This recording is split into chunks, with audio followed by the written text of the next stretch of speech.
Oi, you lot! I'm Joe Hills, and I'm back from London. I have indeed returned to Tennessee and brought the warmth of spring with me. That's no coincidence. You're welcome, Nashville. I am here, ready to bring that same warmth back to the HermitCraft server. I have prepared plenty of these majestic wooden shovels so we don't accidentally cut into any of these delicate path blocks here. See? Look at how long you can poke those for. No accidental breakages near Doc M77's base here. You might be saying, Joe, I see from the title of this video, you went on a social visit to London. What does a social call to another country even look like? Well, gentle, beautiful, talented viewer, let me inform you. Let me make your incredible life even more incredible by sharing with you a little bit of mine. I have been so incredibly fortunate that my beautiful betrothed, aka Badger Spanner, aka Lauren, has been able to visit me here in America for 5 months out of the last 3 years. And it was about time that I repay that courtesy. It was time for me to meet my beautiful betrothed's family and friends and spend time with them. Because, why should my family and friends get to have all the fun, right?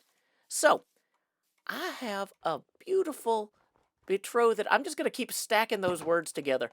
I have a tale of travel without travail. This is not going to be a stressful episode. Y'all, if some of you are like, international travel, that sounds terrifying. I don't know if I can. My heart can't stand to listen to Joe Hills recount his airport experiences. This is going to be too much. Don't worry. There is no terrible twist ending here, folks. This was actually probably the most relaxing 4 or 5 days out of the last several years of my life. And I'm just happy to share a little bit of it with you. Since this trip to London was my first ever international flight, I decided as soon as I got through security, I was going right to the gate. Now, luckily, going through security wasn't hard at all because I only had one backpack with me. I had crammed, basically 5 days worth of clothes into a backpack and then brought nothing else other than like a waterproof notebook and, my passport and, some cash, that sort of thing. I didn't want to deal with charging electronics or being distracted by electronics because, the point of the trip was to see my fiance, her family, her friends. It is not to see my phone and have like a bunch of texts from my family being like, "Oi, Joe, you all right there?" It's like, no, stop talking with fake accents. It's terrible. Anyway, so, basically, I'm just like, okay, I'm going to get there early. I've got a single bag. I don't have to, and it's a small enough bag. It was just a backpack. You could put it under your seat, which is what I did. I put it under my seat. Next problem. So, anyway, basically, I didn't really have too much to stress out about. So I figured, okay, I'll just go right to the gate and I'll find a seat and I will chill there. And I don't know if you've ever flown out of BNA from gate B11, but most gates are kind of like on one side of the building and have like a bunch of chairs around in front of it. But, so, this is not that kind of gate apparently. Gate B11 is on the corner at the very end of the building and doesn't have any seating for it. There's seating for gates around it, but those seats are already full from people who are flying out of those gates.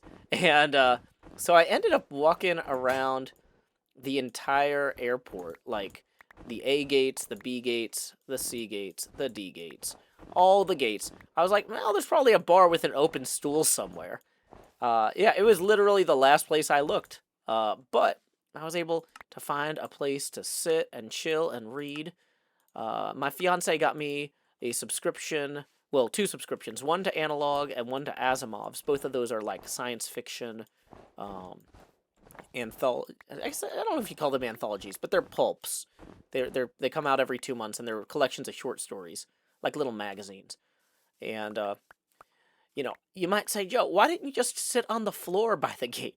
because it was standing room only, and there were a billion people standing there waiting. I got there early enough that there were a billion people standing around waiting to get on the flight that was leaving before mine.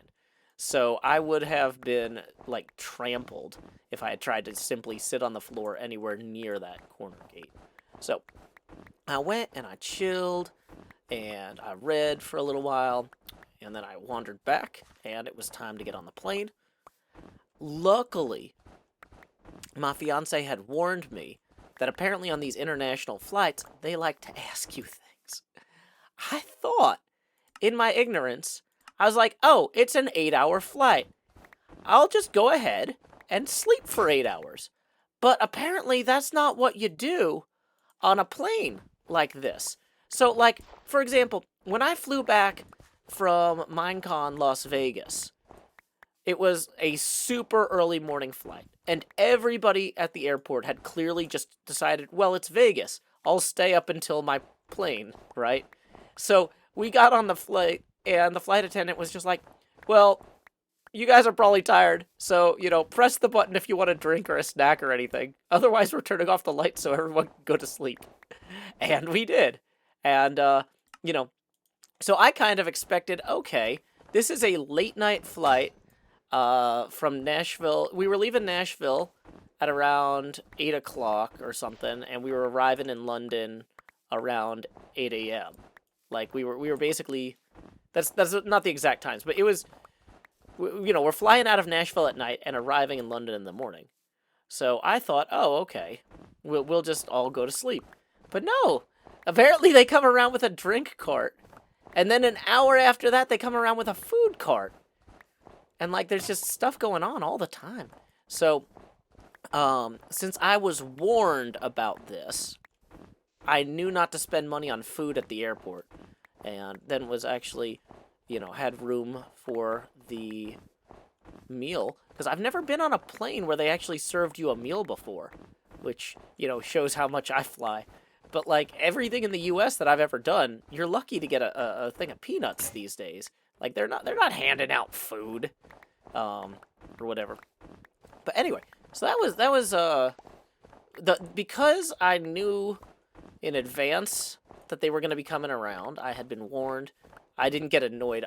Otherwise, I would have just gone to sleep as soon as I sat down, and then been really groggy and frustrated the whole time. But instead, it's like, nope, I'm going to sit here. I'm going to read my science fiction stories. So I got a backlog of these Asimovs and Analog, because, like, I always want to sit and read them. I just don't have a lot of time at home. And this was one of the real advantages of not bringing a phone or any electronics, is I could just sit and read. Yeah, the only real problem with the flight was that it was kind of expensive, because it's spring break here in Tennessee, and there's a lot of school groups going on international trips or families traveling over spring break. For example, there was a group of 20 high school students that were sitting all around me.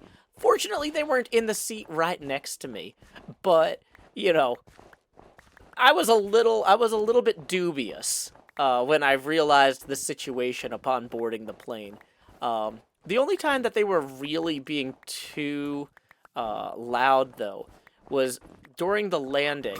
The guy behind me kept saying things to the guy in front of me. He was like, hey, Miles, you see that? That's the London Eye. Miles, you see that? That's Hyde Park. And I'm just like, I'm excited too, because of the way that we had to circle for a while before we could land with the winds or whatever. We actually got to fly, like, directly over London. We had an amazing view, and I was really excited too. But I was kind of like, this guy is listing every single thing that we're flying over at his friend, from directly behind me to directly in front of me. There's gotta be some subtle way that I could jump in here. I know the guy's name, and so, like, if I just jump in with Miles, there's blah blah blah. But I'm really tired, because I only slept for like 4 hours on the plane. Because they wake you up to serve you breakfast, too, which was actually pretty good. I'm not complaining about the breakfast, but, like, so I'm sitting there, and I'm just like, there's got to be something funny I could say to shut these high schoolers up. And then from the seat in front of this Miles kid, all of a sudden, this toddler starts yelling, "Mommy, mommy, mommy, there's the Earth!" And I'm just like, okay, that was pretty good, kid. And then the kid keeps doing it. And so the guy who was yelling at Miles is just done at that point because he can't be heard over the child in front of Miles yelling, "Mommy, mommy, mommy, mommy, there's the Earth! Mommy, mommy, mommy, mommy, mommy, there's the Earth." And it's just like, yes, thank you. Thank you, small child on this plane. Some people get annoyed by small children on planes. That kid was the best. So, anyway, I'm going to lay my head down and dream and keep working on this, and then I'll tell you about what happened after I landed. So when we landed, the one thing I was a little bit nervous about was customs, because you're really not supposed to, like, marry somebody without a special visa. And so sometimes if fiancés are visiting, they're like, "Are you sure that you're not going to get married and then try to stay in the country illegally?" And I was like, gonna have to, prove to them I had to pick up my kid at the airport and, all this stuff. And like, no, I have compelling reasons to return to the United States. I'm not a marriage risk here, like, so I'm already like psyching myself up to go talk to some customs agent. And there's a bunch of signage saying like, "Hey, if you have one of these passports, like including like the American flag, if you have a passport from one of these countries, use the automated machines first."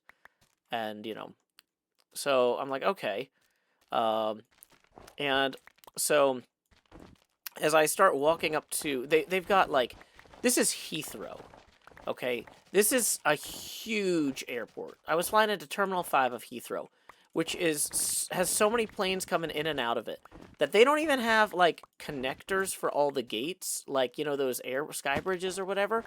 Like, we got on a bus. We walked down some stairs and got on a bus to get back to the terminal. And then they had this huge room with all of these queuing lanes. And at the end of those queuing lanes are these machines. And luckily, since I was flying in or arriving at kind of an off time, there wasn't like a big line for the machines, and they have like a bajillion of them. So, okay, cool. I'm like, this is easy. I'll just walk up to this machine and follow the instructions.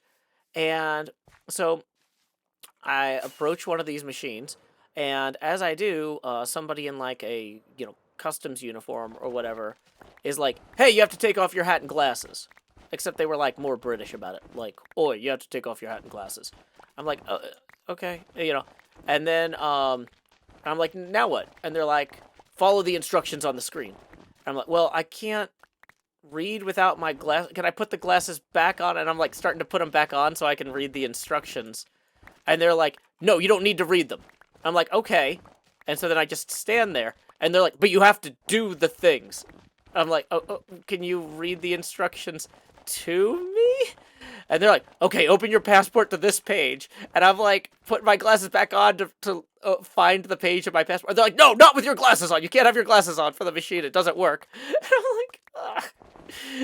So then they took my passport and opened it to the page so that I could put it into the machine, because I wasn't allowed to follow the written instructions without knowing them by heart, apparently. And so then the machine gives an error that says like, "Please speak to a customs agent." And I'm like, so it says I need to speak to someone in person. Is there a different line for that?" And they're like, "No, it does that all the time. Go to this other machine." So then I had to walk to another machine, and luckily I had memorized what they told me to do the first time and was able to do it with my glasses off the second time. And I already had my passport out to the right page. And so then at that point, it's just like, okay, continue. And then I just walked on through. And I mean, this didn't take. It took me probably longer to tell this story than this took to happen because they're used to kind of hustling people through here. Um, so yeah, so that was easy, and I was like, oh, I don't have to justify why I'm here or talk to a human being other than to be told to not to use my glasses, which I'm pretty dependent on. Okay, and yeah, so I got to the what do you call it? Yeah, so I left customs, and my fiance was waiting for me at the coffee shop, where I was told to look. See, so you give me instructions in advance, and I can follow them. But anyway, so yeah, that was super easy, and we hopped on the Heathrow Express to Paddington Station, and then grabbed a bus from there the rest of the way to her little part of London. I don't know if they call it a village per se, but like there's all these little neighborhoods that make up London.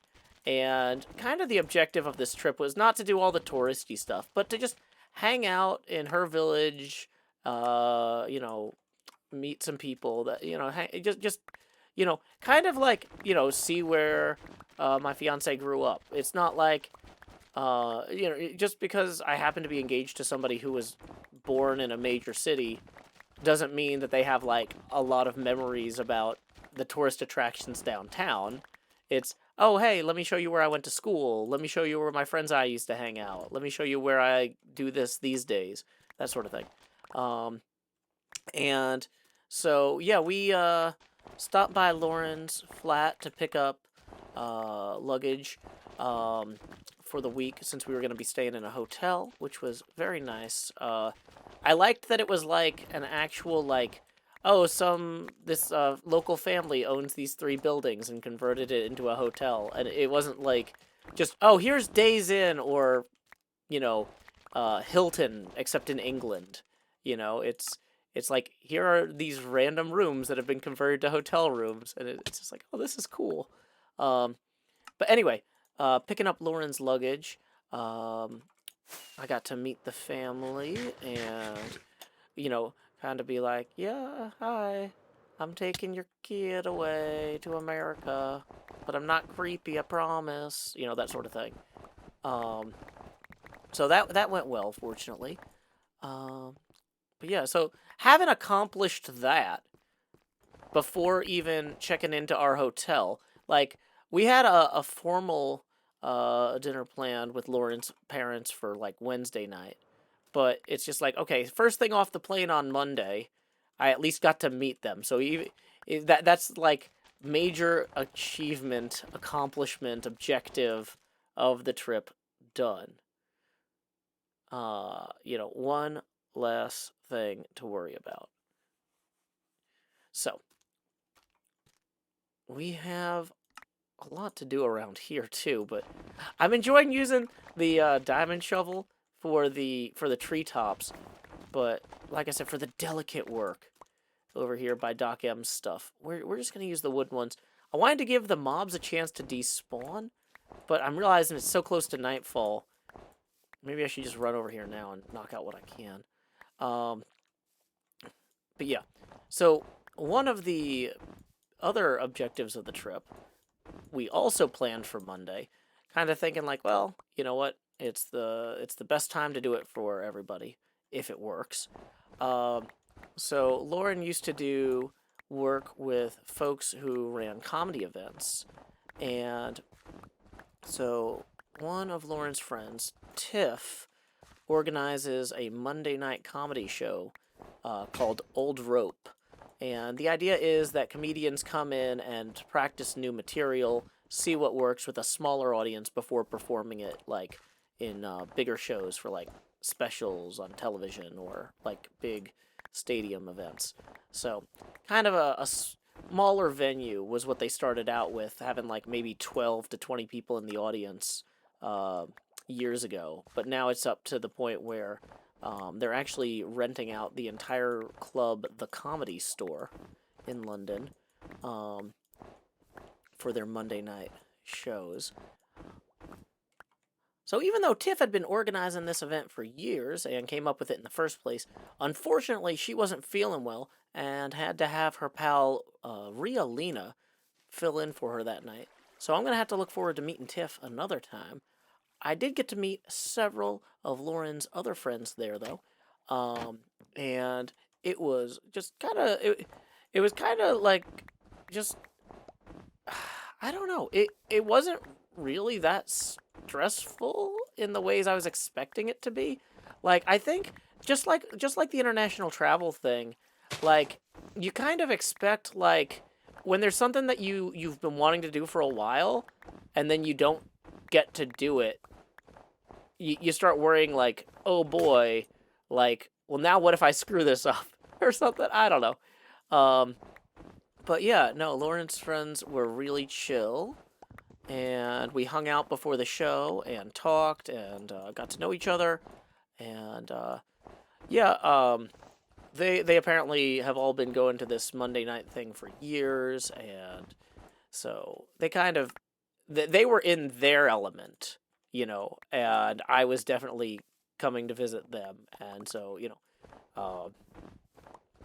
it was good though. It's good getting to talk to people when they're comfortable, and I'm a pretty social person, so I travel to meet people at events and stuff all the time. So it was a very very fun, chill evening, from like a social standpoint. But then, like, we had been sitting kind of by the bar talking, and then it was time for us to, like, find our seats. And because this is kind of an informal kind of Monday night thing, they don't actually have assigned seats. You just kind of pick wherever. And Lauren said, just anything is fine, just not the front row. I'm like, okay. And I found out why pretty quickly. Because apparently, at this event, the Master of Ceremonies likes to take time between the acts to kind of, I don't want to say interrogate the people in the front row, but, just kind of be like, so what's your name? What do you do? And then, like, cracking a few jokes about whatever, the people respond with. And so, for example, Rialina asked one fella in the front row what he did, and he said he was a racing engineer. And she's just like, okay, well, what is that? And he's like, well, I tell the pit crews what to do in Formula One events. And she's like, how much can you possibly need to tell them what to do? Like, they should be able to get some fundamental training and then know to put new tires on the car when it stops instead of when it's going zoomy around the track, right? And just that sort of thing. Just some, just a little bit of light grilling. And so it's just like, okay, this is good that we're not sitting up front, because I don't really want to, like, embarrass myself or my fiance or my fiance's friends at this event when I'm, like, super jet lagged. I couldn't even find a thing to say to Miles earlier on the flight, and I haven't really slept since then. So you know what? I'm happy just hanging out in the back here and chilling. Now, if Lauren's friend Tiff had actually been there that night, I'm pretty sure that she probably would have grilled me in front of everyone to make sure that I was good enough for Lauren. So that was kind of a minor relief also, that the Master of Ceremonies didn't know us. And so, that's like, okay, cool. One less thing to worry about. Right? Okay. So, at some point, Rialina asks, so how many folks here are British? And, like, the audience is just silent. And this is a few acts in. And, so like, as Master of Ceremony, Rialina has been, talking to all sorts of people about who they are, where they're from, what they do, that sort of thing. And now, now it's moving beyond the front row. She's asking the entire audience a question that seems like a pretty straightforward question to ask in London on a Monday night, right? Anyone here British? But she followed it up by saying, well, I know that we're not supposed to be proud of that. Has anyone lived here for a long time, like their entire lives? And, there's a few, like, type of noises. And it's like, I'm looking around the room. The room is clearly full of British people. So then Rialina says something along the lines of, and I apologize that I am not gonna do this justice. I'm just from memory, I had not slept, really. I was jet lagged, and no recording devices are allowed. So I don't have video of this. I'm doing this to the best of my jet lagged recollection. But then, anyway, Rialina says something along the lines of, is there anyone here from out of town? And there's a few woos, including one from me. And that was probably louder than the response to, is anyone here British? Like, the 3 or 4 people from out of town definitely were louder than the Brits on that. And it turns out that the reason why is because she was gonna call on the people who made noise. And I don't go to a lot of live events. I'm a single parent. I'm stuck at home. I don't know this. So apparently what I had done is walked into an ambush. Rialina, since walks over toward me because I was the nearest of the out-of-town people, and she goes, I'm not going to be able to do her accent, but she like looks right at me and says, hello, and I reply, howdy, and she says something like, well, that was the answer to my first question, and so she starts asking me a few questions about where I'm from and I forget exactly what, because like I said, I was jet lagged and exhausted. But apparently I answered a few questions about geography of Nashville in relation to London and something. But she was just like, wow, an intelligent American who knows geography. It's amazing what you can find here at Old Rope on Monday night. Like something, like wow, what a treat for everybody. And so then she follows it up with, so Joe, what do you do? And I'm like, I play so Joe, what do you do for a living? And I said, I play video games. And she just looks at turns to the rest of the audience and goes, I knew he was too good to be true. Well, not in the accent. Dang it, I can't. I apologize to anybody who knows Rialina. Nothing but respect from me. But I cannot do this voice. But yeah, so it's just like, okay, yep, here we go.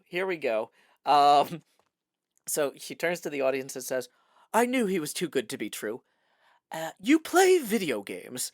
And so from there, things kind of got a little bit off the rails. And eventually, the next comedian comes out, and his name is Ed Gamble, and he's very good comedian. But he opens his act with, and like I apologize to Ed Gamble that once again this is kind of from memory, and I was jet lagged. I'm not gonna have a good recollection of it, but it was something along the lines of, so, as master of ceremonies, Rialina has 2 jobs. To make sure she talks long enough for people to go to the bathroom, and to introduce me when they're done.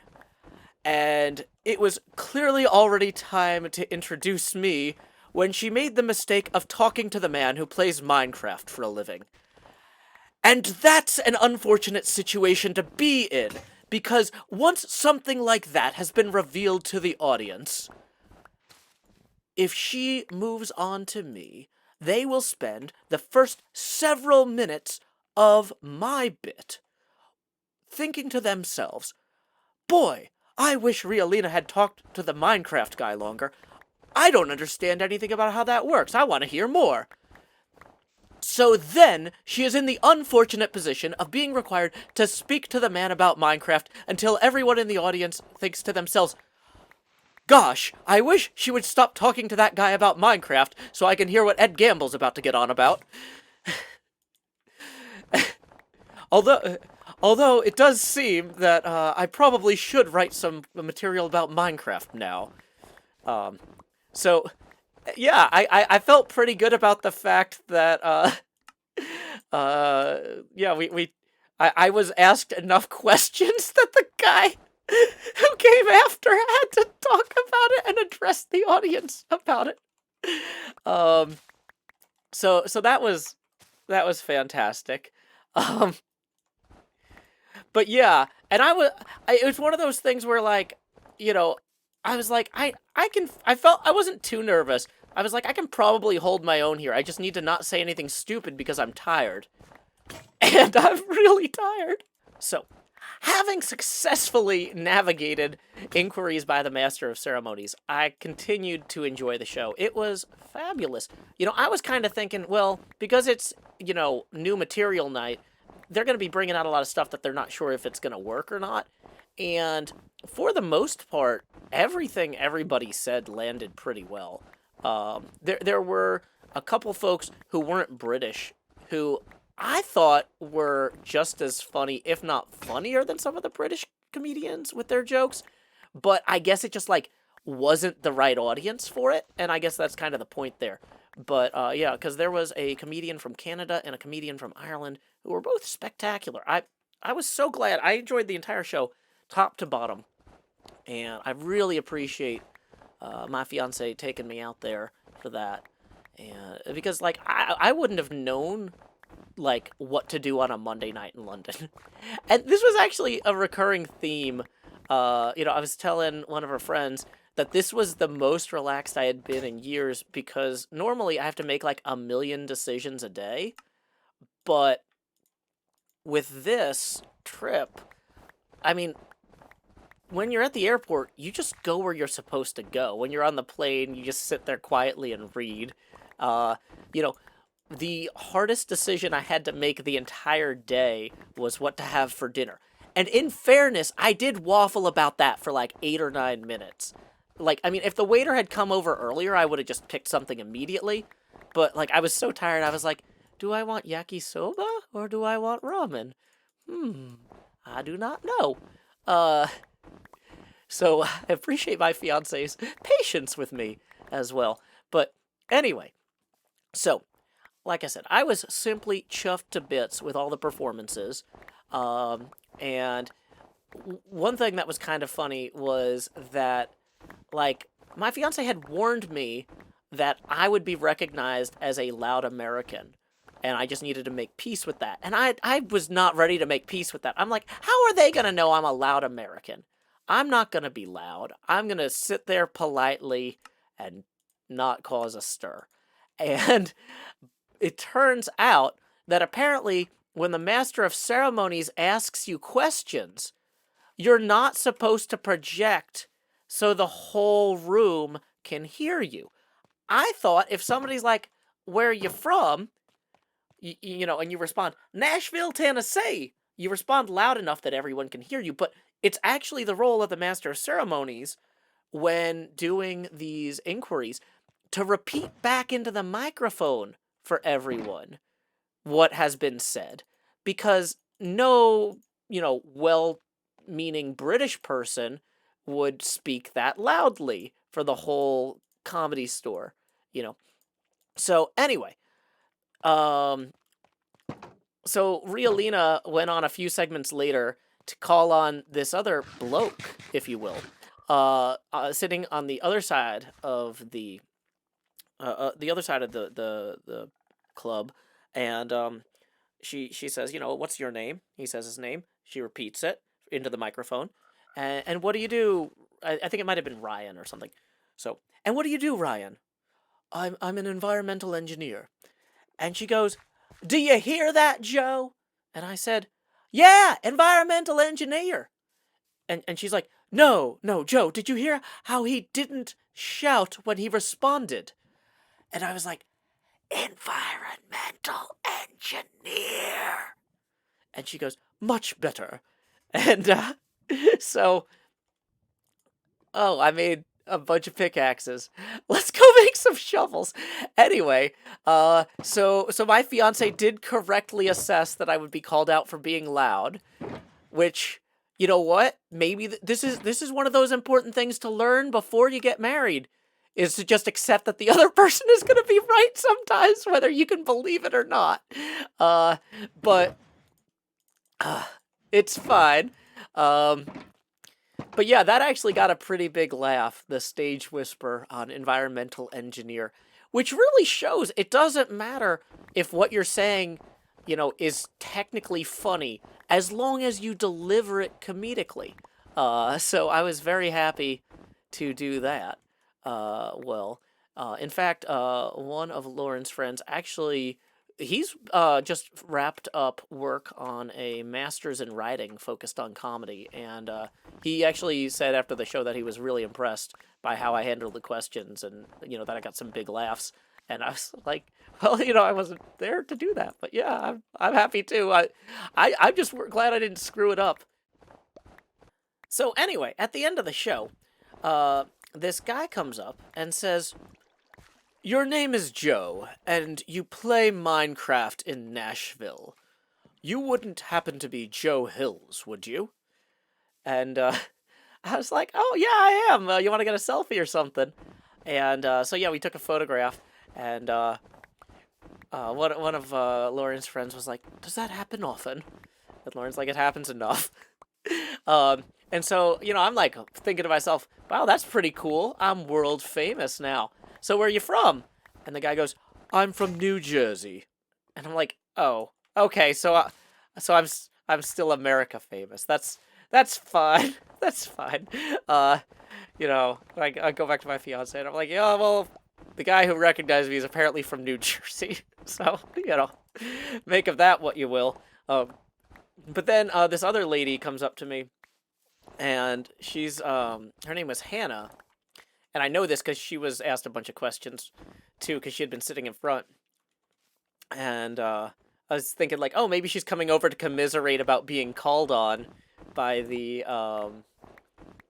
host, and she says, I don't know anything about Minecraft, but my kids are bunkers for it. Could I get a picture with you so I can show them that I met you?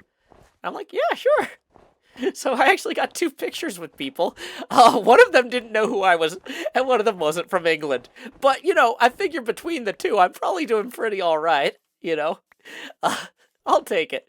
So, you know, and once again, this was like, I got off the airplane, and the first thing that I really saw besides my fiance's parents was the inside of a comedy club.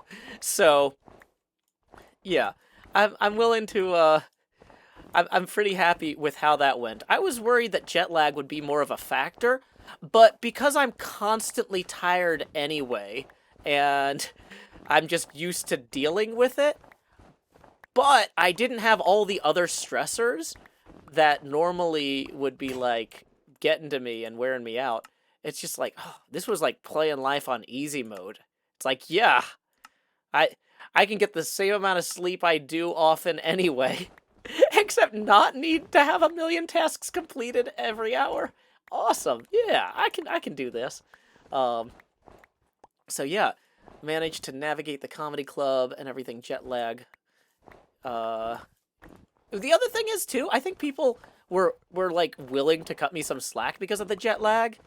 Like, in particular, my fiance kept giving me spatial instructions, like, turn right, and I'd just be like, can I just follow you? I don't remember the difference right now. Other than my spatial reasoning being absolutely wrecked, everything else was about on fine. So, pretty good for my first day in another country. So after getting through meeting my fiance's parents and my fiance's friends without making any major mistakes despite being exhausted, I basically went back to the hotel and passed out for 13 hours. So we didn't have quite as much going on Tuesday as Monday. That was just how everybody's schedules lined up. But we did have the opportunity for Lauren to walk me around some of the parts of London that had personal meaning, including a stop by St. John's Cemetery, which you might remember from Dracula as where the Booffle Lady comes from. So we got to see where Lucy Westenra was fictionally interred. That was cool. Then let's see. What else do we do on Tuesday? Oh, yeah. We went to this cafe, and I was kind of like, okay, I've slept, I'm hungry. What's a traditional English breakfast? And Lauren's just like, well, there is something on the menu called the full English breakfast. And I was like, oh, okay, well, I want the full English experience, so maybe I should get that. And then I look at it, and, like, apparently on the menus there, I don't know if they're required to do this or if they choose to, they show the number of calories in the food. And I look at this absurdly high number next to the full English breakfast, and I say, I don't know if I can eat that many calories. So Lauren tells me, apparently that was, like, what a working, like, laborer would eat to get enough calories for a whole day of work. And I was like, well, I'm on vacation, and I'm not, going down in the mines or over to the docks anytime soon to, like, unload a vessel. So, what would be lighter English breakfast fare? And directly below that on the menu was the half English breakfast, which still had a suspiciously high number of calories. But I figured, okay, I'm in England, I should give that a go. And it was huge. They bring out this plate with, like, bowl edges because it's full of baked beans. But there's also what they call 3 rashes of bacon. I think that rashes are strips of bacon, but I was told repeatedly that was 3 rations of bacon, and so I internalized that. And let's see, there was sausage, fried egg, hash browns, toast. It was a lot. It was a lot. But luckily, it wasn't too much. I finished everything except for some of the hash brown that I shared with Lauren, and I wasn't able to finish the last full piece of toast. I got to know where my limits are, and boy, had I hit them. But yeah, that was real good. Probably not, strictly speaking, necessary for the amount of energy I expend in a day, so I won't be having those too often. But yeah, so I got, a true British culinary experience for breakfast, at least, as opposed to, like, the yakisoba from the night before, which, I don't know if you know this, but Japan's not in England. So anyway, we, after that, we wandered over to a pub, where, and Badger used to do ghost tours of, Hampstead, and had actually, like, done research, well, not just did ghost tours, not like, oh, I signed up with somebody else, but, like, Lauren had created a ghost tour of Hampstead that she had heavily researched, and so, we knew where all of the good bodies were buried. And I didn't know at first, but I learned very quickly that basically every pub that we visited had some sort of ghost story or murder there. And, like, it helps that a lot of the buildings are, like, 400, 500 years old. And so it's like, okay, so when this building was being renovated in the 1300s, or when this building was being redone in the 1600s, blah blah blah, like, lot of cool stories. But anyway, so the pub we visited next, the King Willie IV, apparently the owner had actually bricked up somebody in a wall who tried to run off with his wife. So the full Montresor, which is perfect as a place to meet a good old friend. in this case, ZombieCleo. That's right. Uh, we had made tentative plans to meet up while I was in England. Tentative because Cleo isn't really big on meeting people. She hasn't actually met any other hermits face to face, and so this was kind of a big deal for her. I mean, it was a big deal for me too. I was excited, but yeah, it was kind of one of those things like, okay, well, we'll see if it works out, and it worked out. So Cleo was able to join us at the King Willie IV, and we sat around talking for a few hours, and then grabbed dinner, and talked for a few hours more. And unlike the comedy show, I'm not going to run you through a play-by-play of that, because you can basically watch any one of our Wednesday craft streams, and it's the same thing. Cleo commented when we were leaving that I'm like exactly the same in real life as on the internet. Well, that was also the first thing she said. Basically, like, she introduced herself and I started talking, and she just looks at Lauren and is like, "This is just how he is then." That's not a good ZombieCleo voice. But anyway, so yeah, I won't go into details about that. If you want to know what that was like, just watch any of our Wednesday morning streams, because that was it. That was how it went, and so it was delightful meeting Cleo in person, um, and so we talked shop a little bit. We talked about families. Lauren and Cleo talked about like different things they had in common since they're both living in England. Um, so yeah, it was real cool. Also, if you're not following ZombieCleo on YouTube already, we've been friends for over a decade, and I recommend her all the time. Please fix that. But okay, where was I? Yeah, so we hung out with Cleo. Basically until it was time, like call it a night, because I was really, really appreciative that Cleo took so much time out of her day to hang out. Because it was, it's not always easy getting across London or traveling around England or whatever. So I appreciated Cleo taking time away from editing. Make sure you watch Cleo's videos. She works very hard on them. But yeah, she did take a break this week to hang out with us, and that was very generous of her with her time. So let's see. That was Tuesday, basically, because by the time we got done at the restaurant, after we hung out at the pub for 4 hours, then we hung out at the restaurant for several hours. I was glad that they weren't slammed. Luckily, Tuesday night apparently wasn't the biggest time for Indian restaurants, so they didn't rush us from our table or anything. But yeah, we just hung out and talked, and then called it a night. And then I guess we're into Wednesday. So Wednesday, we actually walked around Hampstead Heath, which is a really cool pocket of nature in London overlooking the city. Lauren had spent a lot of time there in her youth, and still enjoys it when she can. But it was, just really great. I love being outdoors and going on hikes and walking around and just seeing the heath. And, we just sit somewhere and she could point out a bunch of different places where she had stories from. And it was just fantastic. It was so great just getting to hear, about her stuff. Because, when she comes to America, I'm always doing that. I'm always like, oh yeah, let me tell you about my time me and my dumb friends did this.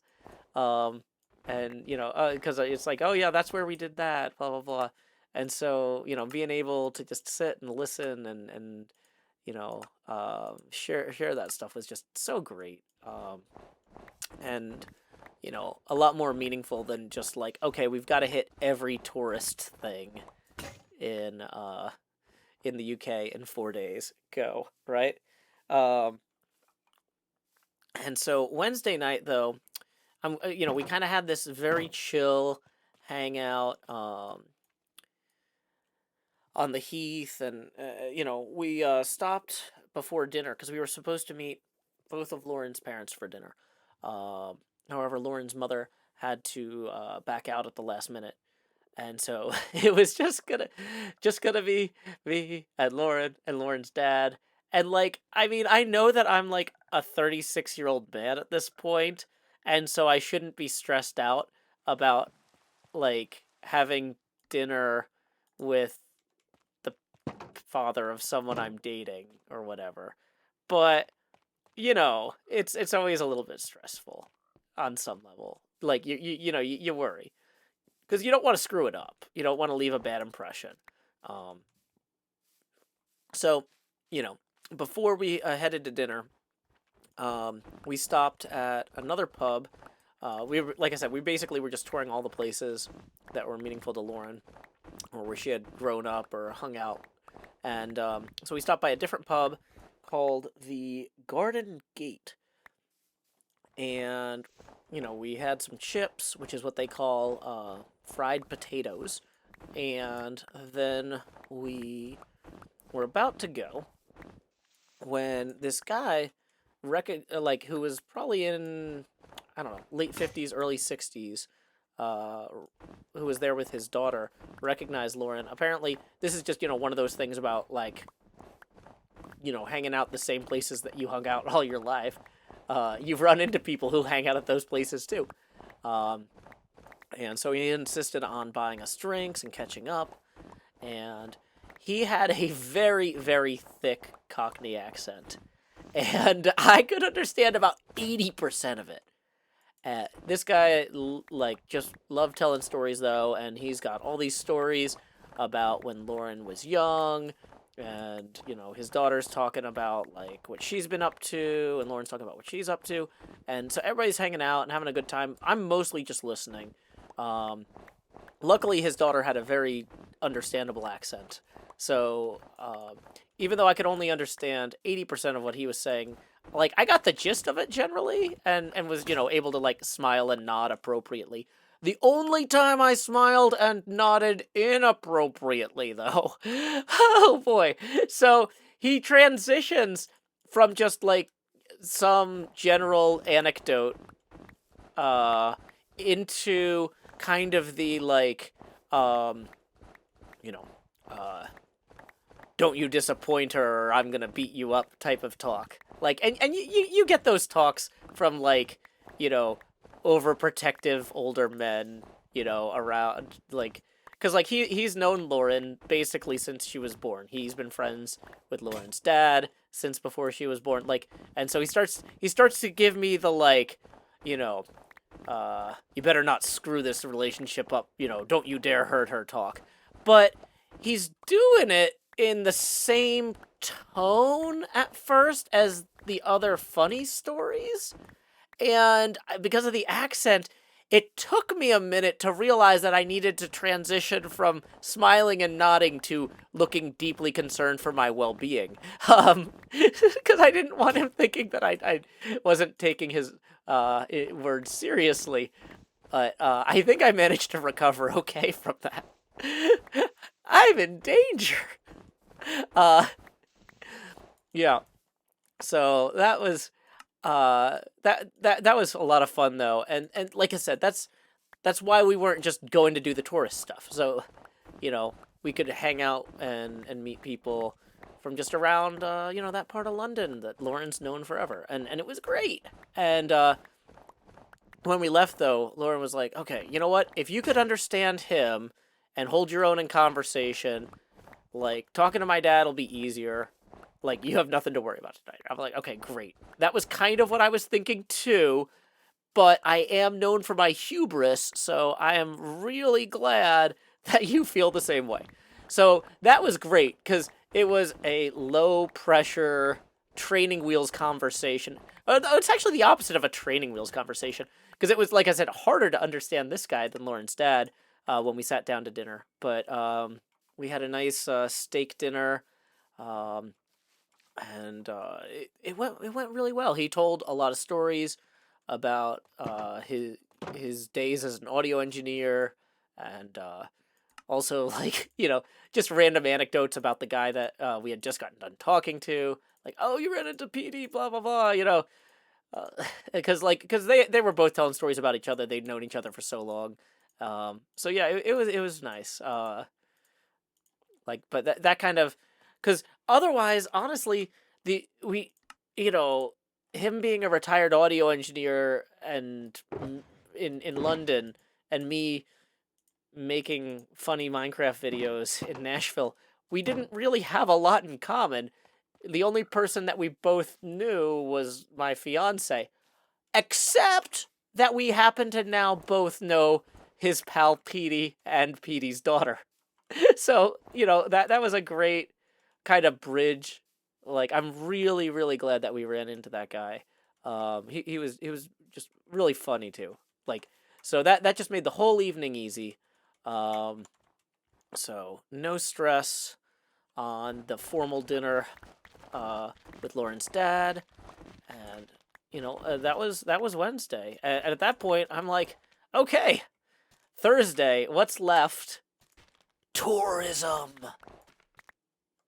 So since Lauren knows London really well, it was no trouble getting around. We always were getting on the right bus or the right train or whatever to get to where we needed to be. In particular, we took a bus down to Trafalgar Square area, or Squarea, and got to see a pillar with a guy on top named Nelson. Then there was also a bunch of statues near the Parliament with a Mandela named Nelson. A lot of Nelsons and statues there, turns out. But, that was pretty cool. We got to see Big Ben, which was vitally important because my daughter had asked, Dad, are you going to go see Big Ben? That's like the only thing my daughter knows is in England, apparently. And I was like, I don't know. It's not really a high priority. And she's like, well, you should try to see it. It's very large, and so you could probably see it from far away. And I'm like, okay, I'll be on the lookout for it. And it turned out it was very large. I saw it. They apparently just took the scaffolding down after doing extensive restoration work. So it looked very clean. Apparently that's like the cleanest it's been in a long time. So, if you get the chance to get over there soon, you should do it. But not only did we take some buses and some trains, we also got to take a riverboat. Apparently, Transport for London has buses, trains, and riverboats. So we took the Thames Clipper, which is a riverboat service where you can pay for like an all-day ticket and go up and down the Thames on this like huge ferry. And it's not huge. It's not a car ferry, but it's a people ferry with two big catamarans.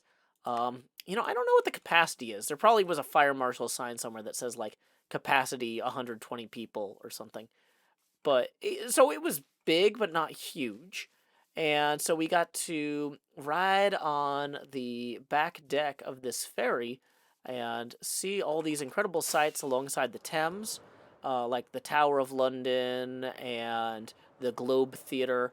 And not all of these things would have been like things we had time to stop at this trip, but on a future trip, I'd hope to visit some of them, especially the Globe. I'd love to see a play there. But there wasn't really anything seasonally happening that we could fit into our schedule this time of year, unfortunately. And so I didn't actually get to visit the Globe, but I got to see it, which was better than I was expecting because I didn't know it was going to be on the Thames. I knew we were getting on a boat on the Thames, but like there's all sorts of stuff on the Thames you get to see, like London Bridge and, more prettily, Tower Bridge, which is the nice one. We got to see the Millennium Bridge, which is like a pedestrian bridge that apparently they had some harmonics issues with. They've since addressed. But we took the ferry all the way down to Greenwich and got to walk around the grounds of the old Royal Naval College. And that really cemented for me something I had been kind of feeling the entire time I was there. Because I spent a week at the U.S. Naval Academy in Annapolis as part of a summer camp program when I was in high school, and like walking around the grounds of the old Royal Naval College, it's really not that different. Like, America, it could be argued, is kind of a ripoff of a lot of other countries, and I didn't realize until I visited London how good a job we had done. Like, visiting England wasn't really that alien or foreign or weird. Other than the fact there was some, like, paint on the roads that was, like, the lines were different in ways I didn't expect. I was like, ooh, what do those wavy lines mean? Ooh, what do those red lines mean? And it's like, I'm asking a lot of questions about paint on roads, But realistically, everything else is pretty self-evident and normal. Like, visiting London, you wouldn't confuse it with Nashville, but it has a lot in common with Boston, or Salem, or Philadelphia. Like, there's so much of, like, walking around London really just kind of, I don't know. It kind of gave me a better sense of perspective of, like, my country's place in the world. And part of that lesson was, we're really not doing that bad. Like, this stuff is really cool, but, like, we did an okay job at ripping it off. Yeah, okay, good. Huh.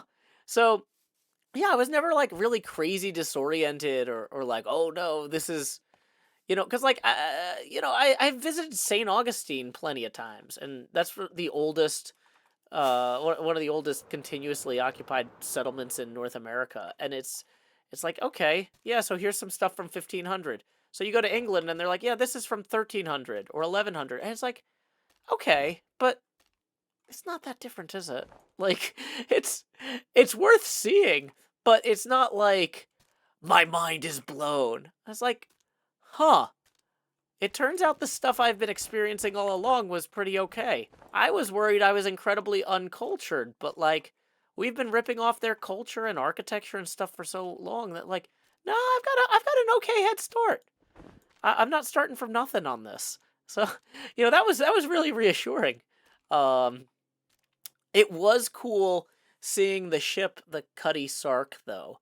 They have a really cool old wooden sailing ship on display. The whole thing's been converted to a museum, and we didn't have time to go inside the ship itself on this trip. But I was kind of making a list of things when I bring my daughter with me on a future trip to London. Like, what are the stuff? What are all the things that I definitely need to take her to? And that Cutty Sark ship, very, very cool. That's going on that list for sure. I'm actually pretty sure we got most of the snow here, so I'm just going to take to the air and do a quick review.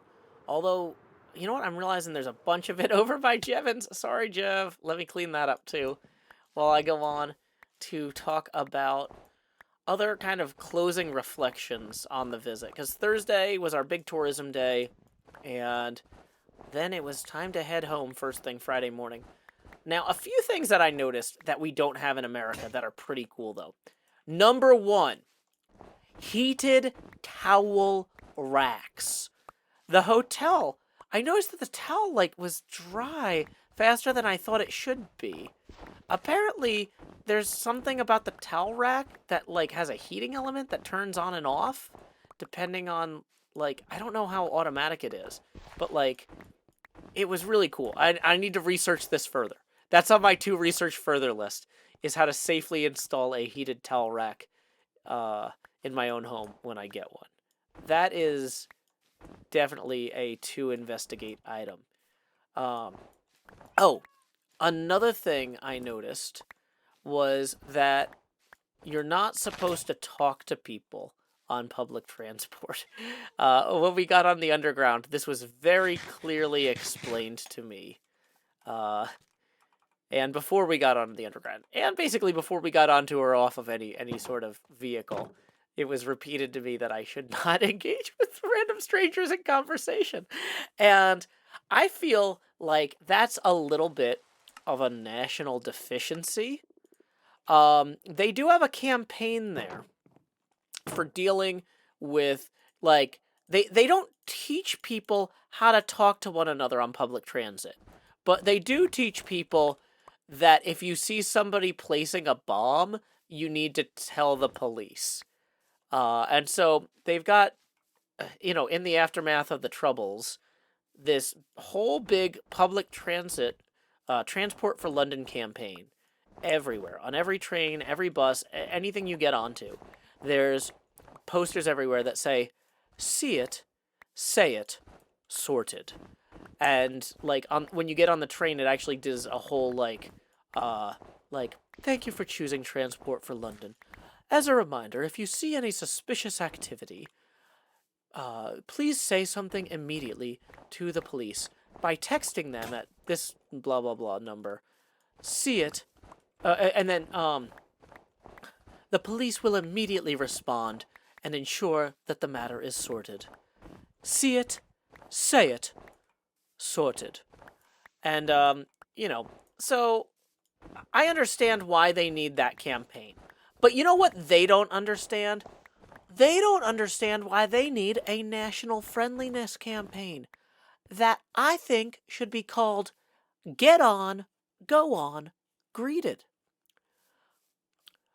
Get on. Board your public transit as you would any other vehicle. Immediately make eye contact with the nearest other human being and smile before introducing yourself. Then go on at length about your hobbies, where you're from, where you attended school, and what you do for a living. You can now consider yourselves both fully greeted. Get on, go on, greeted. So I'm just doing this work for free for you, Transport for London. Although I suspect that if somebody saw me doing this, they would immediately text the transport police and be like, I don't know what this is, but it's not okay. So, except they would use a different voice. They would use, I don't know what this foreigner is on about, but I am deeply unsettled. So, anyway, that is my experience in London. Let me see if I've got any notes about my trip home that I need to address. We've basically got all the snow at this point. I have swapped out my shovels for appropriate tools, and let's just go and pop in some petals here. I feel like this should add a little bit of a splash of color throughout. We don't want to go overboard with this yet. It's very early spring. Just a hint. Just a hint of color here and there. But, one thing that I was really surprised by when I was flying out of Heathrow was I got into the airport and I was like, okay, well, I guess I'll just wander around until I bump into somebody I know. Because normally that works. I go to a lot of conventions, or at least I did before COVID. And so, everybody would be going to the airport on the same day to head home. And so it's like, even if you don't see anybody at your gate, you just walk around to the other gates and it's like, oh, hey, there's so-and-so, or, whatever. Apparently that doesn't work at a random day at Heathrow, even though the whole place is full of people. I didn't know anybody. And you know what was even more surprising was no one else had green glasses or a burlap ball cap. I thought, there's got to be somebody else out there stealing my look. No one. No one at all. So I don't know how to feel about that bit either. But anyway, I'm obviously home safe now. And I once again want to thank my fantastic fiancé for planning such an amazing trip with very little input from me. I was definitely asked multiple times, is there anything you'd like to do? Where would you like to go? And I was just like, I'm stressed out and busy. I don't know. I trust you. I believe in you. You can do it. And so with little more than that to go on, Lauren managed to plan and execute a fantastic first-time visit to another country. So thank you again, Lauren, for that. I guess I need to thank our Patreon sponsor, Winnie T. Ford, for making this episode mid-roll ad-free, too. Wow, we're already at the end. So, haven't gotten all the way to the end without a mid-roll ad. I do owe you a haiku of my own devising.